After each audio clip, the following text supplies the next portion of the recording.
There is a sound almost everyone recognizes. A cat on your lap, warm, half asleep, rumbling like a small engine. The most reliable sign of contentment there is. Now picture that same sound from a cat on a steel table at a vet's clinic, badly hurt, not going home. It purrs then, too. Cats purr while frightened, while giving birth, while dying. A signal that appears in an animal's best moment and its worst isn't telling you how it feels. So what is it telling you?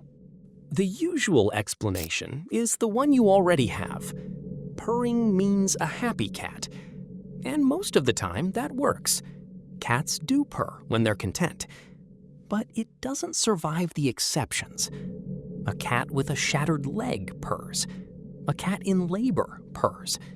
A cat in its last hour purrs. And purring isn't free. It's produced by muscles, driven by nerves, sustained on every breath in and out. It costs energy, the one thing a badly injured animal has least of. So here's the question this video is going to answer. Why would a dying cat spend energy making that sound? Start with what's physically happening, because it's stranger than people assume. A purr isn't a vocalization the way a meow is. It's the muscles of the larynx twitching rhythmically, 25 to 150 times a second, driven by a signal from the brain, the vocal folds snapping together with each cycle. And unlike almost every other sound a mammal makes, it continues in both directions, breathing in and breathing out. That's why it never breaks. Even the mechanism is still argued over.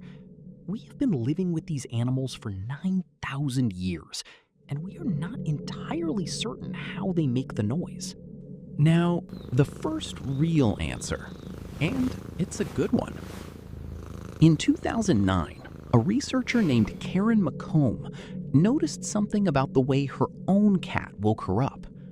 It purred, but something inside that purr made it impossible to ignore.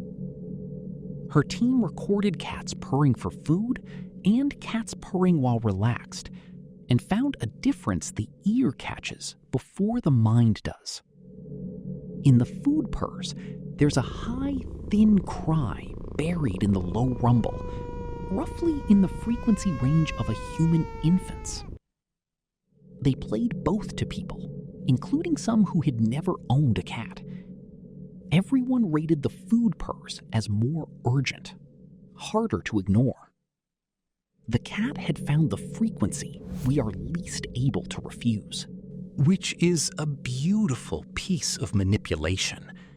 It's also only half an answer. Because that purr is aimed at somebody. It's a request, tuned over thousands of years of living alongside us. And it works because we're built to respond to a cry. But a cat hiding under a hedge with a broken pelvis isn't asking anyone for anything. There's nobody there.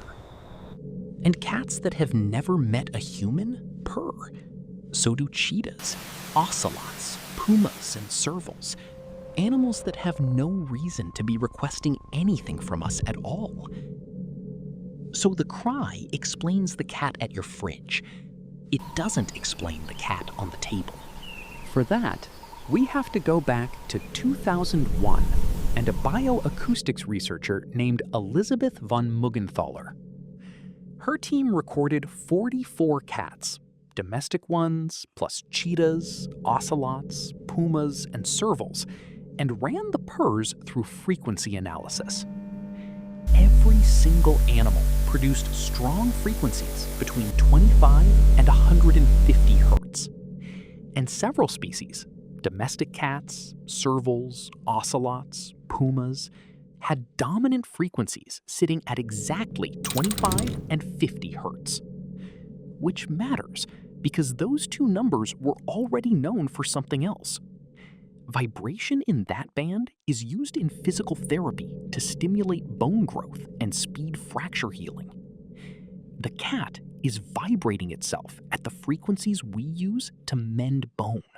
This is where almost every version of this story tells you cats purr to heal themselves. I'm not going to, because it hasn't been shown. What has been shown is that purr frequencies and therapeutic frequencies overlap. That's a correlation, and a genuinely striking one. But nobody has shown a purring cat mends a fracture faster than one that stays quiet. That experiment is hard to run, and it hasn't been. So the honest position is narrower and more interesting. We know cats purr when injured. We know the frequency band is the one that promotes repair.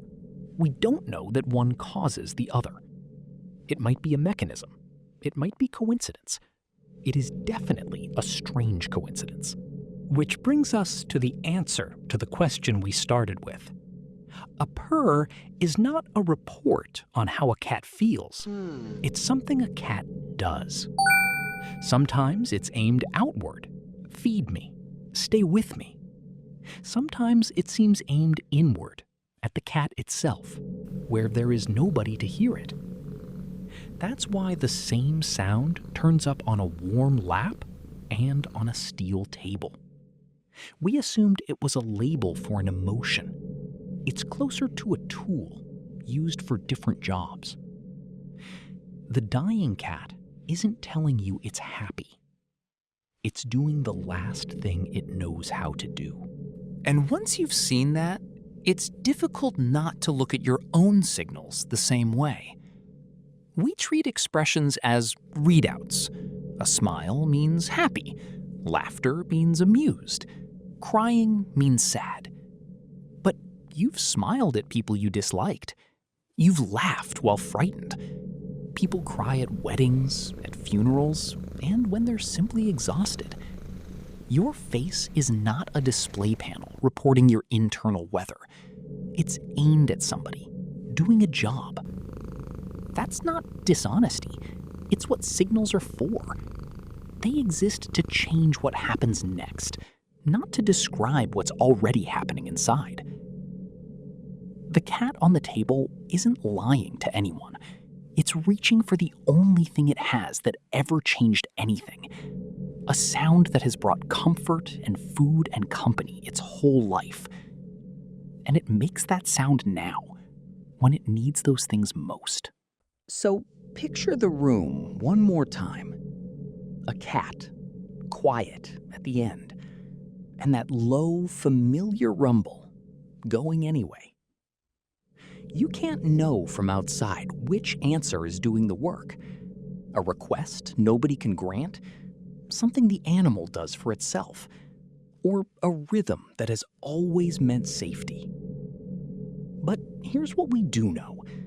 The person holding that cat hears the sound they have associated with contentment for their entire life, at the moment they need it most. Whatever the purr is for, that part is real. And it may be the kindest accident in biology. So, what's the last thing you'd do if it were the only thing you had left? I'd like to know what you think. Next week, why does a fish dance for the birds that eat it? If you want to know how that one turns out, that video's already up. New impossible things every week.